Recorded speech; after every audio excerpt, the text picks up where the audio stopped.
Tatawagan ko na si mama. Mama, papa, para sa inyo to. Panis. Super. Oh, dapat man nandito kayo eh. Kaya, Kaya kaming dalawa muna ni Jasmine. Ulit. pero para sa inyo to. After a year na dumating ka, no? Graduate, na-experience mo na lahat-lahat. Tapos, Makakukuha na rin ako ng work. oo nga.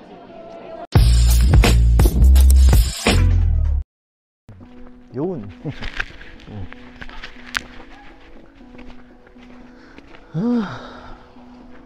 Wala lang. Lakad-lakad lang tayo.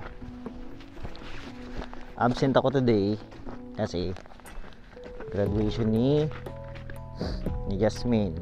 Ha, puting-puti na yung paligid oh. Kita mo yan, nung Tuesday lang ha, maaraw pa yan. Ano ngayon, Biyernes? Snow. Natakpan na ng snow yung ano, lugar, yung Brandon City. Pero naunang nagyelo yung ano sa Alberta.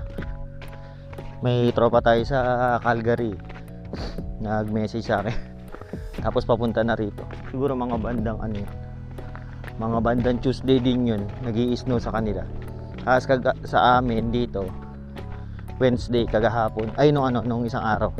Nag-snow ng gabi. Tapos ito na. Biyernes. October 27? 7 na ngayon. Na lang. Meron lang tayong pupuntahan. Kukunin ko yung ano, may package ako. Bumili ako nung nag-sale sa Best Buy. Yung earbuds. Nasa may Canada Post. Mamaya pa kasi pwedeng pumunta dun kay Jasmine. 1:30 pa eh. Tapos tumawag na rin ako sa trabaho na ano, nag-family day ako. Dito kasi pagka-absent ka, pwede kang tumawag lang. Ang tawag nila family day. Sasabihin mo lang yung ano lang, parang computer, ano lang, machine lang yung sasagot sa'yo. Recorded.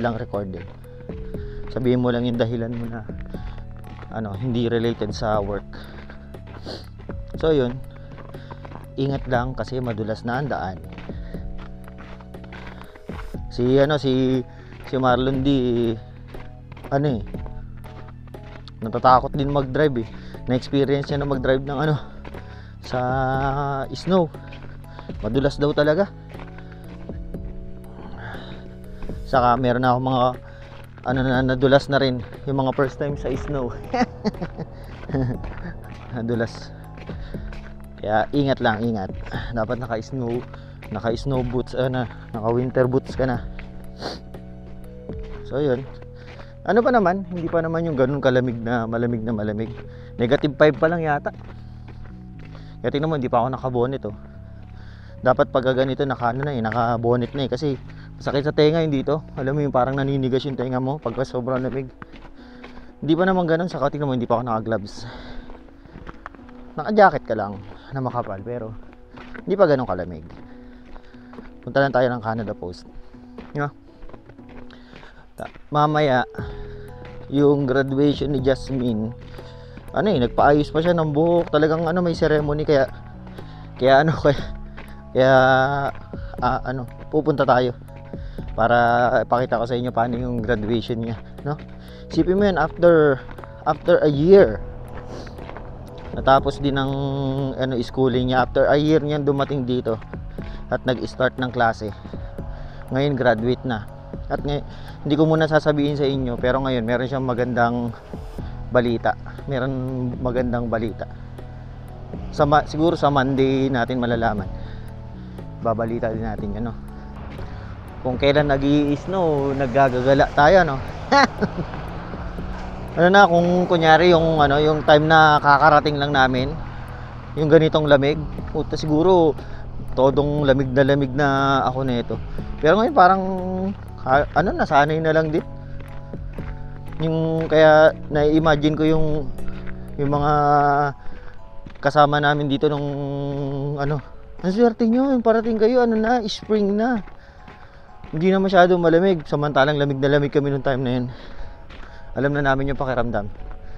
Hindi na kasi ganun lamig sa pakiramdam yung ganito. Yung nasanay na kayo, nadaanan nyo yung winter talaga. So ayun yung Drug Mart. Lapit lang naman, ilakad ko lang. Grabe no. Nag-i-snow na naman. Anim na buwan na naman to na ganito. Puro puti. Kaya gusto ko rin makapunta sana yung family ko dito. Wala mo ng snow. Kasi mabibigla sila pagdating nila dito. Saka alam mo yun yung feeling na na mararamdaman mo, makikita mo yung unang patak ng snow. Ang sarap ng pakiramdam kaya Kaya gusto kong pa-experience sa kanila. Kaya mas maganda summer sila pumunta rito. Dito na ako. Mamayan lang uli. Yun. Hawa ko na yung package ko. Ang laki Earbuds lang to. So yun. Pwede na ako pumunta. Tumawag si Jasmine. Kita na lang tayo dun sa graduation ceremony niya ha. Yun na, paalam. Ha? Ayun, graduate na. Pakita mo yan. Graduating with distinction. Ano ba ibig sabihin yan? Mamaya malalaman natin kung anong meaning nun. Mukhang may award daw siya. Siguro most neat. Most neat. Most mabait. They're my mga friends. Javier, say hi. That's Javier. Yeah, my best friend. Oh, best friend. Yeah. He looks really good. Thank you. Yeah. So lahat na to yung gagraduate. Opo. Ano lang din daw, konti. Kasi October. Nasa ilan yung tao? Ha? Nasa ilan yung tao? 100 students. 100 Mm. to 100 students. Wow. Tawagan ko na si mama. Mama, papa, para sa inyo to. Panis. Super. Oh, dapat man nandito kayo eh. Kaya, Kaya kaming dalawa muna ni Jasmine. Uli. pero para sa inyo to. After a year na dumating ka, graduate, na-experience mo na lahat-lahat. Tapos Makakukuha na rin ako ng work. oo nga. Mas malaki na sasahurin nito sa akin sigurado. So happy. Yeah. Team prof ko. Siningit. Diyan yung mga teacher. Ayoko, naiiyak ako eh. Ako rin. Saka hindi yata sila sanay sa ganyan. So, ayun yung mga classmates niya. Iba-ibang ba yan? Iba-ibang sila? Course. Lahat ng October intake. Okay. Lahat. So, sa inyo sa food processing, ilan lang ba kayo? 20 lang kami. 20 lang kayo? Pero hindi pa lahat pupunta ngayon. Why? Mukhang hindi nila pinapalagan. After, 9 months lang, 11 months to. 1 year din. Almost a year, 1 year ng studies. Oh. Si Ate Grace. Ate Grace! Hindi ka mag-video. Oh? Ginalingan po namin. Nilaban namin to. Oo. Pero we're graduating. We're graduating at 21. Yeah.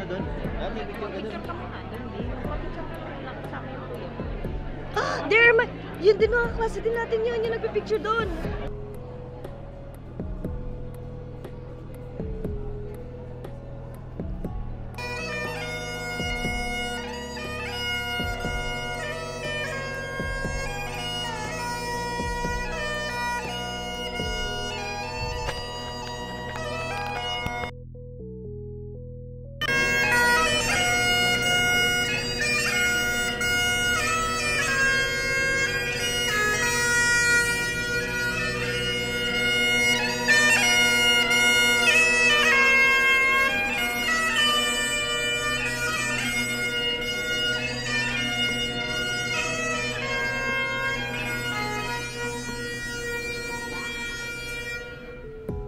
Distinguished guests, family, and friends, please rise for table as we welcome the Assiniboine Community College's class of 2023.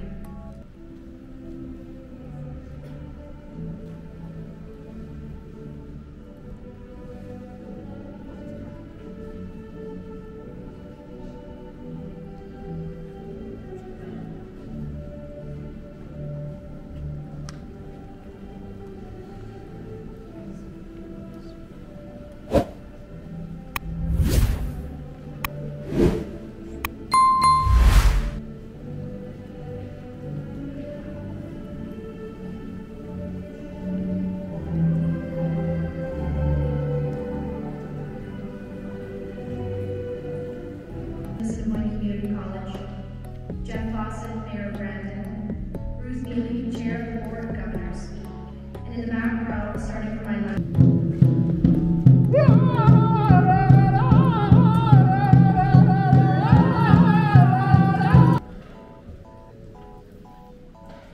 Jasmine Jane Jimeno.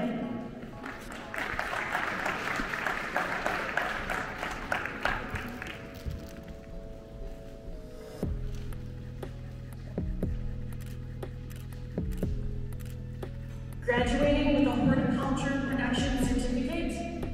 Thank you for joining us today. Honored guests, I give you for the last time the Assiniboine Community